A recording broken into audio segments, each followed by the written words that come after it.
Young voters are the best age group for the Democratic Party in terms of support, and as of right now, Joe Biden is doing the worst among any age group with young voters, which could be detrimental to his re-election chances. So that's what we're going to talk about in today's video. We're going to talk about why Joe Biden is doing so poorly among young voters, how that could potentially impact the 2024 election, and if there's potentially anything he could do to stop the bleeding in terms of his support with this voting demographic. Because as of right now, it seems incredibly dire for Joe Biden and the Democrats, because no national Democrat can win a federal election without high turnout and high support among younger voters. So we're going to get to all of that in just a second. But first, if you're new, please consider subscribing down below, liking this video if you enjoy. So Joe Biden's approval just all around the country is atrocious. He's underwater by 24 points. That's basically where it was a few weeks ago when I made a video about this. And nothing has really improved his fortunes ever since. If we take a look at the age breakdown, this is where it gets incredibly dire. Joe Biden is underwater with voters 18 to 34 by 37 points, which is absolutely abysmal for any Democrat running for president. And with other age groups, it doesn't really get any better. 35 to 49-year-olds, he's underwater 57-34. 50 to 64-year-olds, 58-37. Oddly enough, the best age group for Joe Biden across the board is voters 65 and plus. And perhaps we can make a separate video on that, because for whatever reason, Joe Biden has consistently done better than your typical Democrat with voters 65 and up. And, some speculate that could be because of his age, or it could just be because of the fact that the more Republican voting 65 and plus voters from, say, the Obama years, or even from 2004 have sort of passed away, and you have a new crop of older voters that are a little bit more liberal. So there's a number of reasons why that could be the case, but obviously the focus of this video is to talk about voters 18 to 34, 18 to 29, the youngest voters in our country that, their turnout could make the difference between a Biden or Trump presidency in 2024. Now, if we go back to the 2020 election, 18 to 29-year-olds made up 17% of the electorate, and they voted for Joe Biden by a margin of 24 points. 30 to 44-year-olds made up 23%, 52 to 46 for Biden. 45 to 64-year-olds made up 38% of the electorate, voted for Donald Trump by 1 point, and 65 and older voted for Donald Trump by 5 points with 22% of the electorate. Now, interestingly enough, 17% of the electorate is actually down from the percentage of young voters in terms of the overall electorate in 2016. They were 19%, according to the CNN exit polls, which is why I wanted to use the same exit polls, but New York Times for the 2020 election also has young voters at 17, so I'm assuming that this is fairly accurate.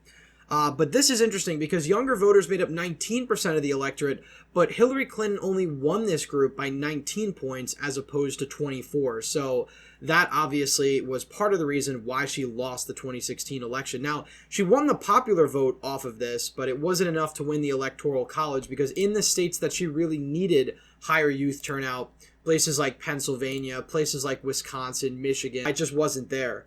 And as a result, she lost. So Joe Biden needs to do better with younger voters than being underwater by 37 points, because there really is no sugarcoating the fact that if Joe Biden continues to do poorly with this demographic and they're not showing up enthusiastically to vote for him, he's going to lose. Because back in 2020, you had younger voters enthusiastic to vote for Joe Biden to stop Donald Trump, because Donald Trump was never popular with younger voters.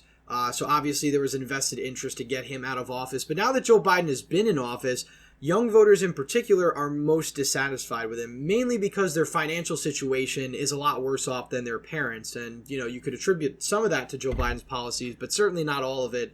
That's just been a broader economic trend over the past few decades. But one of the major reasons why Joe Biden is slipping with this demographic is because he's not progressive enough for some of these voters. You look at the situation in Israel-Palestine, for example. Joe Biden broadly has been supportive of Israel in that conflict, and a lot of younger voters, because of things like social media, have been much more supportive of Palestine as compared to other demographics. Now, younger voters are more ideological I think, than older voters. Older voters are more focused on things like the economy, bread and butter issues, and obviously social issues play a role, especially among evangelical voters. But when you look at 18 to 29-year-olds, they're usually hyper fixated on sort of these social issues and moral crusades, mainly fueled by social media.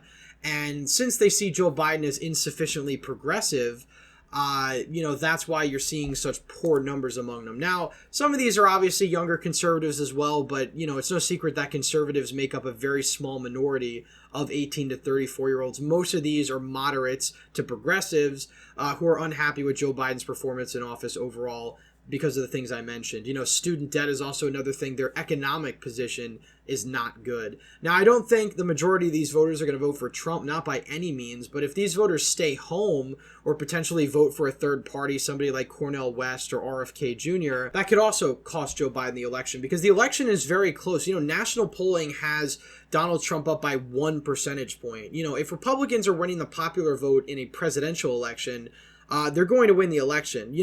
Typically the formula is Democrats need to win the popular vote by around 4 points. 4.5 points is what Joe Biden had, and he barely won the 2020 election. So typically a benchmark is Democrats need to win the popular vote by around 4 points in order to win the Electoral College. You saw in 2016, Hillary Clinton only won the popular vote by a little over 2 percentage points, and she lost the Electoral College 306 to 232. That's because you had the Rust Belt swing against her in favor of Donald Trump.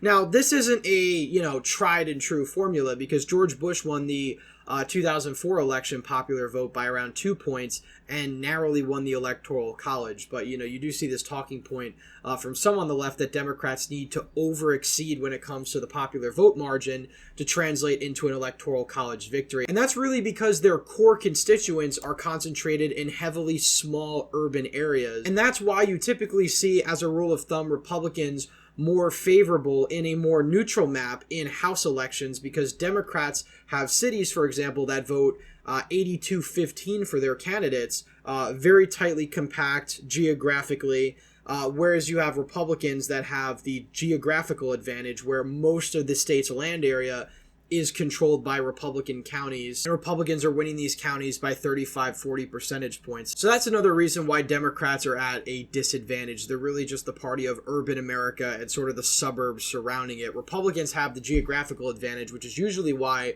Republicans tend to have a bit more of an advantage in the House. Now, this time it's a little bit different because Democrats won a lot of the challenges to Republican maps, and in some cases, Republicans lost a lot of challenges to gerrymandered maps in places like Illinois, New Jersey, for example. So that really has sort of turned the tables in favor of the Democrats. But going back to the younger voters, if you look at 2020, for example, this was an election that was incredibly close. Joe Biden only won the state of Pennsylvania by around 80,000 votes. He only won the state of Wisconsin by around 20,000 votes. Michigan by about 150,000, Georgia by 12,000, Arizona by around 11,000. So these margins in these states are incredibly close. I mean, these states, Pennsylvania, for example, has over 12 million people. Georgia has 10 million. Arizona has about 5 or 6 million. So these results are coming down to just a few tens of thousands of votes in a couple of key counties.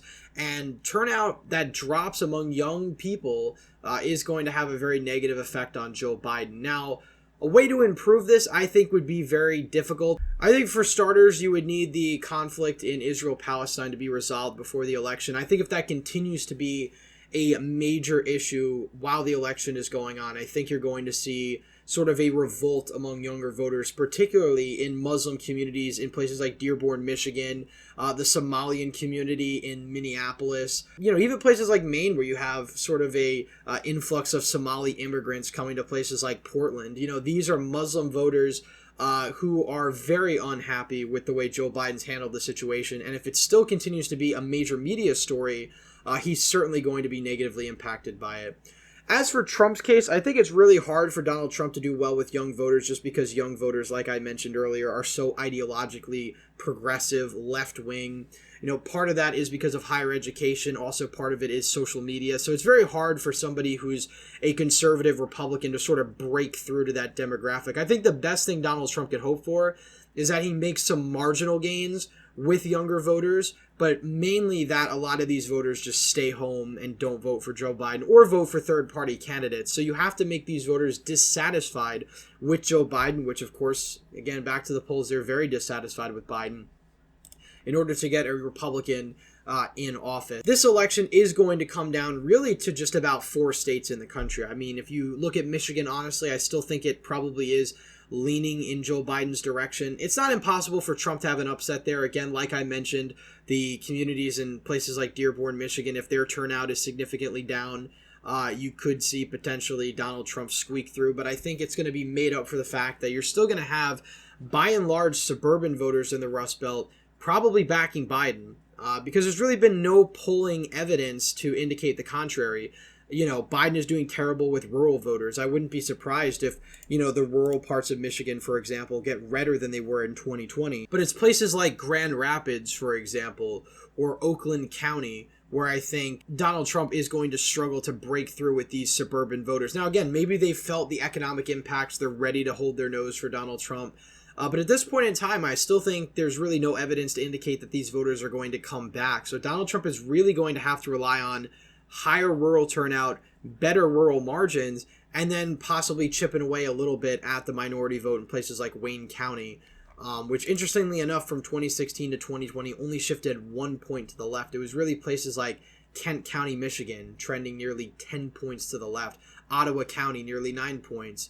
Grand Traverse County, almost 10 points. These are the areas that really decided the election. So, again, college towns filled with young voters, places like State College, Pennsylvania. These are going to be areas to watch on election night, because this is really going to indicate how motivated and how energized these younger voters are, because these are places I would look at in particular. And Center County, Pennsylvania is the perfect place, because this is really a county that's dominated by State College, which is home to Penn State, obviously.